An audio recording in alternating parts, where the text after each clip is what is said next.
Okay, I started out with a chopped up Vidalia onion, a couple cloves of garlic, got some Berrio extra virgin olive oil, little salt, pepper, minced onion, and some Italian seasoning to start. Start out by sauteing this, and we'll repeat, do the next step next. And I also forgot to mention that I threw a little garlic salt in there.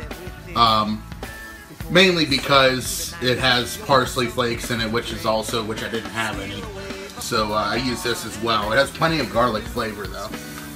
Okay, so as you can see, this has been simmering for, I'd say probably about 10 minutes now.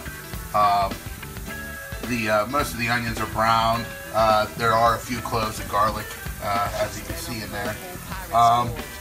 What I usually do is I don't like garlic specifically, so I don't leave it in the sauce.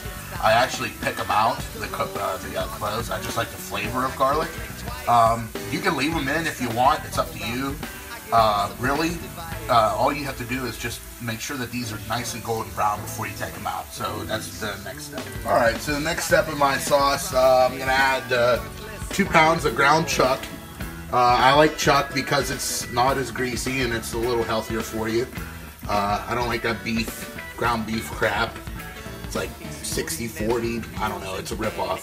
But yeah, I use regular ground chuck. This is 80-20 ground chuck.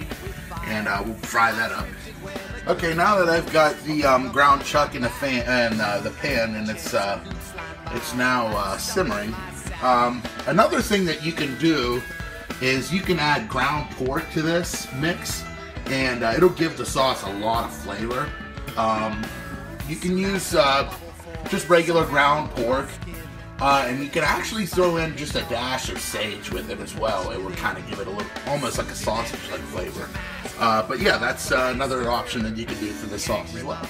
Okay, so we're gonna season again. Just remember, don't go too crazy with the salt. You can always add salt later. That's the rule of thumb. I'm going to season again because you can never put enough or too much in this because I'm going to make a lot of sauce. So don't be afraid to use a little, a lot, but not too much salt. Just be careful with that. So a little bit of salt. A little more garlic salt because of the parsley flakes. Little just regular Italian seasoning.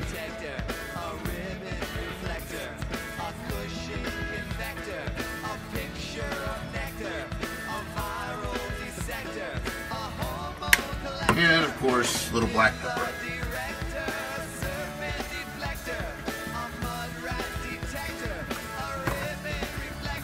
Oops. Almost forgot. A little more minced onion.